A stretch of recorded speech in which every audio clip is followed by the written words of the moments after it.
Hey guys, வணக்கம். So இன்னைக்கு ஒரு வீடியோ நம்ம எதை பற்றி பார்க்க போகிறோம்னா அதாவது ரெசிபி தான் பார்க்க போகிறோம். Spinach recipe, spinach soup recipe நம்ம இன்றைக்கி பார்க்க போகிறோம். ஸோ இந்த ஸ்பீனச் சூப் ரெசிபி வந்து நான் ஒரு 3 விதமாக உங்களுக்கு குக் பண்ணுறது எப்படின்னு காட்ட போகிறேன். ஃபர்ஸ்ட் குக்கிங் மெத்தட் எப்படி இருக்குன்னு பார்த்தீங்கன்னா ரொம்ப ஈஸி. விதின் 5 மினிட்ஸ்ல நம்ம குக் பண்ணி, அதாவது 5 நிமிஷத்துல இதை நம்ம குக் பண்ணிடலாம். ரெண்டாவது ரெசிபி எப்படி இருக்க போகுதுன்னா இது வந்து ஒரு 20 நிமிஷத்துல குக் பண்ணக்கூடிய ஒரு ரெசிபி. மூணாவது ரெசிபி எப்படி கொஞ்சம் டைம் எடுத்து நம்ம குக் பண்ண போகிறது 1 hour ப்ளஸ் எடுக்கும், அவ்வளோதான். ஸோ அது எப்படி நம்ம குக் பண்ணாக்கா அதுக்கு வந்து டிஃப்ரெண்ட் டேஸ்ட் இருக்கும். அதே போல் வந்துட்டு அதில் வந்து சில பெனிஃபிட்ஸும் இருக்குது. ஸோ ஃபார் எக்ஸாம்பிள் வந்து நான் ஒரு 1 hour லாங் எக்ஸ்ட்ரா ஹவர் எடுத்து குக் பண்ணுறது அது வந்து நான் வெஜிடேரியன் ஸ்டைலில் இருக்கும். அது வந்து நம்ம சொந்தமாகவே இந்த போன் ப்ராத் இந்த மாதிரி சொந்தமாக ப்ரிப்பேர் பண்ணி கிளியர் சூப் மாதிரி ப்ரிப்பேர் பண்ணி அதுக்கப்புறம் நம்ம ஒரு ஸ்பீனச் சூப் வச்சு குக் பண்ண போகிறோம். ஸோ அதெல்லாம் டைம் எடுக்க போகுது. ஸோ வாங்க இன்னைக்கு இந்த ரெசிபி எப்படி செய்யலாம் ஒன்று நான் காட்டுறேன். இந்த ரெசிபி வந்து நான் வெஜிடேரியன் வெர்ஷன் தான் நான் வந்து குக் பண்ணியிருக்கேன். ஸோ உங்கள்கிட்ட இப்போயே நான் சொல்லுவேன். பட் இதை வந்து வெஜிடேரியனாகவும் நீங்கள் குக் பண்ணலாம். மோஸ்ட்லி வந்து நான் வெஜிடேரியன் தான் குக் பண்ணுவேன். அதுக்கு நான் வெஜிடேரியன் நான் சொல்ல வரல. நான் மோஸ்ட்லி ஒரு 6 நாளைக்கு வந்து வெஜிடேரியனாக தான் சாப்பிடுவேன். என் வீட்டில் வந்து நான் வெஜிடேரியன் குக் பண்ண மாட்டேன். பட் உங்களுக்காக இந்த வீடியோ வந்து நான் நான் வெஜிடேரியனாக குக் பண்ணியிருக்கேன். அண்ட் இன்னொரு ரீசன் என்ன, என் கூட இருக்க இன்னொரு பார்ட்னருக்கு வந்து கோவிட் பாசிட்டிவ். அவங்களால வந்து இந்த சாத் ரோட்டும் இருக்கு, அவங்களுக்கு சரியா சாப்பிட முடியல.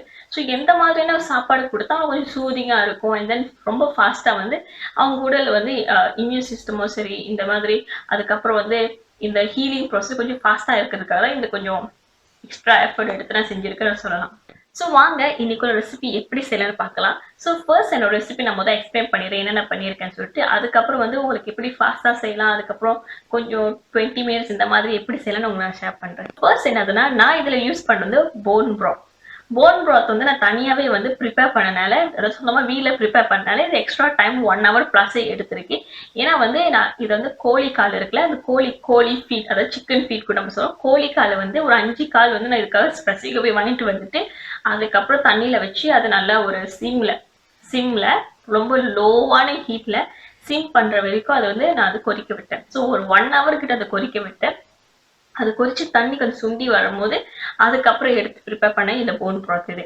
ஸோ இந்த போன் ப்ராத்துக்குள்ள என்னென்ன போட்டு நான் சொல்லிடுறேன். அதுக்குள்ள வந்து நான் கொஞ்சம் பிளாக் பெப்பர் க்ரஷ் பண்ணி அதில் போட்டுட்டு அதுக்கப்புறம் பூண்டு ஒரு 4-5 பூண்டு வந்து அந்த பல்லோட எடுத்து அப்படியே வந்து தண்ணியில போட்டு கொதிக்க விட்டுட்டேன். தோல் கூட உரிக்கல, அப்படியே வச்சு நான் கொதிக்க விட்டுட்டேன். ஸோ இந்த போன் ப்ராத் ப்ரிப்பேர் பண்ணதுக்கு அப்புறம் என்ன பண்ணா ஃபுல்லா அது வந்து நான் வடிகட்டி எடுத்துட்டு வெறும் அந்த ப்ராத்தோட தண்ணி மட்டும் எடுத்து தனியே வச்சுக்கிட்டேன்.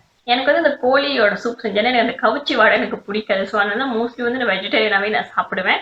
ஸோ அதனால என்னதுன்னா இதில் கொஞ்சம் கவுச்சி வாடெல்லாம் இருக்கக்கூடாதுக்காக என்ன பண்ணேன், இஞ்சி ஸ்லைசஸ் வந்து நல்லா தீனா ஸ்லைசஸாக வெட்டி வச்சுக்கிட்டேன். ஸோ இப்போ வந்து நம்ம பாட்ல என்ன ஃபர்ஸ்ட் போட போறோம்னா போன் ப்ராத்தை வந்து நம்ம போட போகிறோம். ஸோ போன் ப்ராத் வந்து அபவுட் 500 ml இருந்து ஒரு 600 ml குள்ள இருக்கிற ஒரு அளவு தான். ஸோ அதை முதல் தண்ணி அதுக்குள்ளே ஊற்றிட்டு அதுக்கப்புறம் இது உள்ளுக்கு வந்து ஜிஞ்சர் ஸ்லைஸ், அந்த இஞ்சி இருக்குல்ல, இஞ்சி ஸ்லைசஸா வெட்டிட்டு அதுக்குள்ள போட்டுட்டு அதுக்கப்புறம் இந்த ரா பூண்டு இருக்குல்ல, அதாவது குக் பண்ணாத பூண்டு இருக்குல்ல, பூண்டு வந்து அது வெறும் க்ரஷ் பண்ணிட்டு அதுக்குள்ள போட்டுட்டேன். ஏன்னா இது ஆல்ரெடி வந்து போன் ப்ராத் வீலே செஞ்சனால அதில் அந்த ப்ராத் குக் பண்ணும் போது போட்டிருந்த பூண்டு இருக்குல்ல அதையும் கொஞ்சம் ஆட் பண்ணிக்கிறேன். பிகாஸ் வேஸ்ட் பண்ண வேணாம், அது நம்ம சாப்பிடலாம் சொல்லிட்டு அதுக்குள்ள போட்டுட்டேன். ஸோ இதெல்லாம் போடுறது பார்த்தாக்க ஒரு 4 பல்லு பூண்டு போட்ட மாதிரி இருக்கும். ஸோ இதெல்லாம் போட்டுட்டு கொஞ்ச நேரம் கொதி வர வரைக்கும் வெயிட் பண்ணுங்க. ஸோ இது கொதிச்சு வர டைம்ல நம்ம என்ன பண்ணோம், ஒரு 5 நிமிஷத்துலேயே கொதி வந்துடும். ஸோ கொதிச்சு வர டைம்ல என்ன பண்ண வேண்டியதா, இந்த இடத்துல வந்து நீங்க வந்து பிளாக் பெப்பர், அதாவது மெழுகு போட போறீங்கன்னா க்ரஷ் பண்ணி அதுக்குள்ள போடலாம். அதுக்கப்புறம் நான் வந்து ஒயிட் பெப்பரும் இதில் போட்டு ரொம்ப 1/2 டீஸ்பூன் அளவுக்கு நான் போட்டிருந்தது. 1/2 to 1 டீஸ்பூன் சொல்லலாம். நான் 1 டீஸ்பூன் கண்டிப்பா இருக்காது. நான் 1/2 டீஸ்பூன் அளவு தான் வந்துட்டு நான் வந்து இந்த ஒயிட் பேப்பர் போட்டேன். அதில் அதுக்கப்புறம் நம்ம வந்து கடைசியாக போடக்கூடிய 2 இன்கிரீடியன்ஸ் என்னன்னா, ஒன்று ஸ்பீனச், இன்னொன்று வந்து கோஜி பெரிஸ். நான் இன்னைக்கு யூஸ் பண்ணுற ஸ்பீனச் என்னன்னு பார்த்தீங்கன்னா சைனீஸ் ஸ்பீனச் தான் யூஸ் பண்ணியிருக்கேன். சைனீஸ் ஸ்பீனச் வந்து என்னது நீங்கள் பார்ப்பீங்க, சைனீஸ் ஸ்பீனச் வந்து இது வந்து கொஞ்சம் லாங்கான ஒரு ஷார்ப் ஸ்பீனச் அப்படி கூட சொல்லலாம். அந்த மாதிரியான ஸ்பீனச் தான் நான் சூஸ் பண்ணியிருக்கேன். நீங்கள் வந்து உங்ககிட்ட வந்து தண்டு கீரையோ இல்லை பசலைக்கீரை இந்த மாதிரி எந்த மாதிரியான ஒரு ஸ்பீனச் டைப்ல இருக்க கீரை கிடைச்சாலும் நீங்கள் போடலாம். ஈவன் பொக்சோய் இந்த மாதிரியான கீரை கிடைச்சா கூட நீங்கள் போடலாம். ஸோ நான் வந்து ஸ்பீனச் யூஸ் பண்ணுறேன், ஸ்பீனச் போடுறேன். இந்த ஸ்பீனச் வந்து ஏதாச்சும் பெனிஃபிட்ஸ் இருக்கான்னு கேட்டேன். கண்டிப்பாக அதில் இருக்குது. இதில் நிறைய வந்து அயன் சத்து இருக்குது, காப்பர் இருக்குது, கால்சியம் இருக்குது, ஃபாலேட் இருக்குது, vitamin A, vitamin B6, vitamin C இந்த மாதிரியான நியூட்ரியன்ஸ் அதில் ஆல்ரெடி இருக்குது. இதை தவிர வந்து இவர் என்னென்ன நியூட்ரியன்ஸ் வந்து இந்த ஸ்பீனச்சில் இருக்குன்னு பார்த்தீங்கன்னா கம்ப்ளீட் ப்ரோட்டீன், அதுக்கப்புறம் இந்த லீஃப் வந்து எதுக்கெல்லாம் வந்து நம்மளுக்கு பெனிஃபிட் கொடுக்க பார்த்தீங்கன்னா நம்ம உடல்ல வந்து இன்சுலின் லெவலை வந்து பேலன்ஸா வச்சுக்கிறதுக்கு ரொம்ப ரொம்ப ஹெல்ப்ஃபுல்லா இருக்கு. ஏன்னா நம்மளோட ஹார்மோன்ஸ்லாம் ரிலீஸ் பண்றது, அதாவது நம்மளுக்கு பசி வந்து ரொம்ப அதிகமா எடுக்கும், பசியை குறைக்கும் அப்படின்னு சொன்னால அந்த மாதிரி ஹார்மோன்ஸ் ரிலீஸ் பண்றதுக்கு ரொம்ப ரொம்ப ஹெல்ப்ஃபுல்லாகவும் இருக்கு. இந்த மாதிரி ஹார்மோன்ஸ் ரிலீஸ் பண்றதுனால என்ன நம்மளுக்கு நன்மை கிடைக்குது பார்த்தீங்கன்னா வெயிட் லாஸ்க்கு நன்மை கிடைக்குது. அதுக்கப்புறம் நம்மளுக்கு இந்த ஃபுட் கிரேவிங்ஸ் இந்த மாதிரிலாம் இருக்கு, இதெல்லாம் வராம குறைக்கிறதுக்கு வந்து ரொம்ப ரொம்ப உறுதுணையா இருக்கு. அடுத்த இன்கிரீடியன்ஸ் எதுன்னு கேட்டீங்கன்னா காஜி பேரிஸ். காஜி பேரிஸ் வந்து மலேசியா வந்து ரொம்ப ரொம்ப காமனா ஈஸியா கிடைக்கக்கூடிய ஒரு ஒரு ஒரு இன்கிரீடியன்ஸ் நான் சொல்லலாம். பட் மற்ற இடத்துல எப்படின்னு எனக்கு தெரியல. உங்களுக்கு கிடைக்கலன்னா இதை வந்து நீங்க ஸ்கிப் பண்ணலாம். இப்போ இதை வந்து எதுக்கு ரொம்ப நல்லது பார்த்தீங்கன்னா நம்ம கண்ணோட ஐ ஹெல்த்துக்கு ரொம்ப ரொம்ப நல்லது. ஏன் காஜி பேரிஸ் வந்து கண்ணுக்கு ரொம்ப நல்லது அப்படின்னு நான் சொல்றேன்னா அதுல வந்து ஒரு ஸ்பெசிஃபிக்கான ஒரு ஆன்டி ஆக்சிடென்ட்ஸ் இருக்கு. அந்த ஆன்டி ஆக்சிடென்ட் பேர் என்னன்னு கேட்டீங்கன்னா ஜியாசென்டின் அப்படின்னு சொல்லலாம். இந்த ஜியாசென்டின் ஆன்டி ஆக்சிடென்ட் சொன்னால இந்த ஜியாசென்டின் ஆன்டி ஆக்சிடென்ட் வந்துட்டு நம்ம உடல்ல இருக்கிற செல்லை வந்து சில டேமேஜ்ல இருந்து ப்ரிவென்ட் பண்றதுக்கு இல்லை ஸ்டாப் பண்றதுக்கு ரொம்ப ரொம்ப உறுதுணையா இருக்கு. எந்த மாதிரியான டேமேஜ்ல இருந்து நம்மள ப்ரொடெக்ட் பண்ணுதுன்னு பார்த்தீங்கன்னா யூவி லைட்ஸ், அதுக்கப்புறம் ஃப்ரீ ரேடிக்கல் டேமேஜ், அதுக்கப்புறம் ஆக்சிடேட்டிவ் ஸ்ட்ரெஸ், இந்த மாதிரியான டேமேஜ்ல இருந்து நம்ம செல்ஸை ப்ரொடெக்ட் பண்றதுக்கு ரொம்ப ரொம்ப ஹெல்ப்ஃபுல்லா இருக்கு. அதே சமயத்துல வந்து இந்த காஜி பேரிஸ்லயும் வந்து பேட்டா கேரோட்டினும் இருக்கு. இந்த பேட்டா கேரோட்டின் வந்து நம்ம நார்மலி வந்து ஃபைட்டோ கெமிக்கல்ஸ் அப்படின்னு சொல்லுவோம், அதாவது பிளான்ட் ஃபைட்டோ கெமிக்கல்ஸ் அப்படின்னு சொல்லுவோம். இந்த பேட்டா கேரோட்டின் வந்து எதுக்கு ஹெல்ப்ஃபுல்லா இருக்குன்னு பார்த்தீங்கன்னா நம்மளோட ஸ்கின் ஹெல்த்தை ப்ரொடெக்ட் பண்றதுக்கு வந்து இந்த பேட்டா கேரோட்டின் ஹெல்ப்ஃபுல்லா இருக்கு. இதுவே ஒரு காஜி பேரிஸ் கிடைக்கலன்னா பரவாயில்ல, இதை நீங்க யூஸ் பண்ண தேவையே இல்லை, இதை நீங்க ஸ்கிப் பண்ணிக்கலாம்.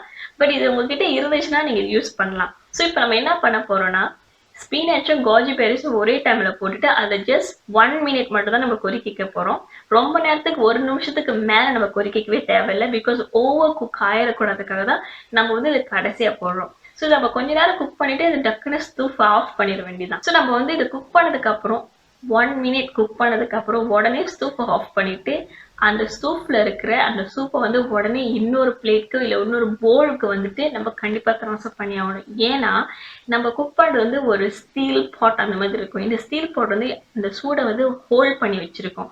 ஸோ நம்ம அந்த பாட்குள்ளேயே வச்சிருந்தோம்னா அந்த சூடுல இன்னும் ஓவர் குக் ஆகிறதுக்கான வாய்ப்புகள் இருக்கு. அதனால தான் வந்துட்டு நம்ம குக் பண்ண உடனே வந்து அந்த பாட் வந்து ஒன்று அடுப்புல இருந்து எடுத்து வெளியே வச்சிரும், இல்லை அந்த பாட் வந்து ட்ரான்ஸ்ஃபர் பண்ணி இன்னொரு போல் இந்த மாதிரி நம்ம ட்ரான்ஸ்ஃபர் பண்ணிடுவோம். ஸோ இந்த சூப்பு வந்து நீங்க சுட சுடவே சாப்பிடலாம். இதுல வந்து நீங்க வேற என்னென்ன ஆட் பண்ணலாம் நீங்க கேட்டீங்கன்னா நீங்க அவிச்ச முட்டை, நார்மலி வந்து மலேசியாவோட அந்த சைனீஸோட ட்ரெடிஷனல் ரெசிபி பார்த்தீங்கன்னா செஞ்சுரி எக் அந்த மாதிரி சொல்லுவாங்க. அதை வந்து பாயில் பண்ணி அதுக்குள்ள கட் பண்ணி போட்டு சாப்பிடுவாங்க. இல்லாட்டி வந்துட்டு சால்டட் எக்னு கூட சொல்லுவாங்க, அதை கூட பாயில் பண்ணி கட் பண்ணி அதுக்குள்ள போட்டு சாப்பிட்ற பழக்கம் இருக்கு. அடுத்தது வந்து கண்டிப்பா நிறைய பேர் என்கிட்ட கேட்பீங்க, இப்படி வந்துட்டு நான் வெஜிடேரியன் வெர்ஷன்ல குக் பண்ணலாம், கொஞ்சம் ஃபாஸ்டா குக் பண்ண முடியுமா அப்படின்னு கேட்பீங்க. ஸோ கொஞ்சம் ஃபாஸ்டா குக் பண்ண போறீங்க அப்படின்னு இருந்தீங்கன்னா வெறும் பிளெயின் வாட்டர் வச்சு நீங்க மற்ற எல்லா இன்க்ரீடியன்ஸை போட்டு நீங்க குக் பண்ணலாம். அதே மாதிரி உங்களுக்கு டேஸ்டியா இருக்கும். இல்லாட்டி வந்து நீங்க ஆயிஸ்டர் சாஸ் இருக்குல்ல, மஷ்ரூம் ஆயிஸ்டர் சாஸ்ன்னு இருக்கும் வெஜிடேரியன் வெர்ஷன்ல, நீங்க அது ஒரு டேபிள் ஸ்பூன் அளவுக்கு நீங்க ஆட் பண்ணிட்டு நீங்க ஒரு சூப் வந்து குக் பண்ணிக்கலாம். இல்லாட்டி நீங்க வெஜிடபிள் ப்ராத் இருக்குல்ல, அதை நீங்க 500 to 600 ml வந்து நீங்க வெஜிடபிள் ப்ராத்தை கூட ரிப்ளேஸ் பண்ணிக்கலாம். இன்னொரு ரெசிபி வந்து நான் சொல்லியிருந்தேன் 20 நிமிஷத்துல குக் பண்ணலாம் அப்படி சொல்லியிருந்தேன். 20 நிமிஷத்துல எப்படி குக் பண்றதுன்னு பாத்தீங்கன்னா இது வந்துட்டு என்சோவிஸ் நம்ம சொல்லுவோம், அதாவது நெத்திலி இருக்குல்ல, நெத்திலி கருவாடு இருக்குல்ல, நெத்திலி மீன் இல்ல நெத்திலி கருவாடு நம்ம சொல்லுவோம்ல, இதை வந்து ஜஸ்ட் ஒரு கைப்பிடி அளவுக்கு நீங்க எடுத்துட்டு அதை தண்ணிக்குள்ள போட்டு ஒரு 15 நிமிஷம் நீங்க நல்லா கொதிக்க விட வேண்டாம்.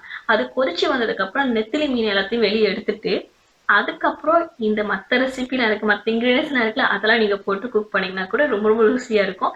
மோஸ்ட்லி நம்ம வெளியில போயிட்டு இந்த ஸ்பினச் சூப் சாப்பிட்றோம்ல, அது எல்லாமே இந்த நெத்திலி மீன் குக் பண்ணப்பட்ட சூப்பாக தான் இருக்கும். இந்த சூப்புக்கு வந்து உங்களுக்கு இன்னும் அடிஷ்னலாக வெஜிடேரியன் வெர்ஷனில் உங்களுக்கு வந்து ப்ரோட்டீன் தேவைப்படுச்சுன்னா நீங்கள் வந்து டோஃபு ஆட் பண்ணலாம். பட் நான் வந்து இது ஒரு சைட் டிஷ்ஷாக தான் குக் பண்ணுறதுனால தான் வந்து வேறு எதுவுமே நான் ஆட் பண்ணல.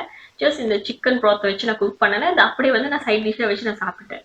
இதே நான் வந்து ஃபுல் மீலாக சாப்பிட போடுறேன்னா மேபி வந்து அதில் வந்து நான் டோஃபு போடுவேன். இதே நான் வெளியில் சாப்பிட்டேன்னா மோஸ்ட்லி அதில் வந்துட்டு செஞ்சுரி எக் அது மாதிரி போடுவாங்க. ஸோ அதோட சேர்த்து தான் நான் சாப்பிடுவேன். ஈவன் நீங்க கூட வந்துட்டு மற்ற ப்ரோட்டீன் ஆட் பண்ண போறீங்கன்னா நீங்க சிக்கன் போடலாம், ஏதாச்சும் மீட் நீங்க போட போறீங்கன்னா கூட நீங்க ஆட் பண்ணிக்கலாம்.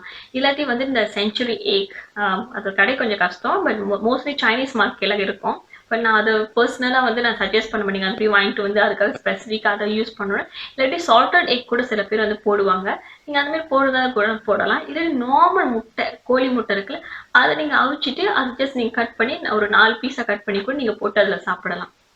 இல்லாட்டி அந்த கோழி முட்டையை நீங்கள் அவிச்சு தான் சாப்பிடணும்ல, அதை அப்படியே உடச்சிட்டு அந்த ஸ்பீனச் சூப்பில் நீங்கள் ஊற்றிட்டு, அதாவது ஸ்பீனச் கீரையும் இந்த கோஜி பெரிஸ்லாம் போடுற மணிக்கு வந்து முட்டையை உடச்சி அதில் ஊற்றிட்டு அதை அப்படியே கிண்டினீங்கன்னா அப்படியே லேயர் லேயராக ஒரு மாதிரி வரும்.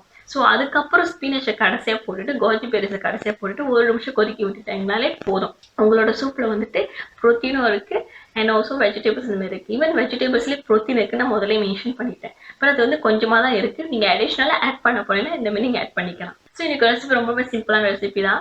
உங்களுக்கு இந்த ரெசிபியில் இருக்க சில இன்க்ரீடியன்ஸ் கிடைக்கலன்னா பரவாயில்ல ஸ்கிப் பண்ணிடலாம். இல்லாட்டி கிடைச்ச காய்கறிகளை போடலாமா கேட்டிங்கன்னா, சூப்புக்கு போடக்கூடிய ஏதாச்சும் ஒரு காய்கறி இருந்ததுன்னா கண்டிப்பாக நீங்கள் போட்டு சூப் வைக்கலாம். ஸோ இது கண்டிப்பாக நீங்கள் ட்ரை பண்ணி பாருங்கள், உங்களுக்கு கண்டிப்பாக பிடிக்கும். உங்களை அடுத்த வீடியோவில் பார்க்குற வரைக்கும் பாய் ஃப்ரம் லாவா.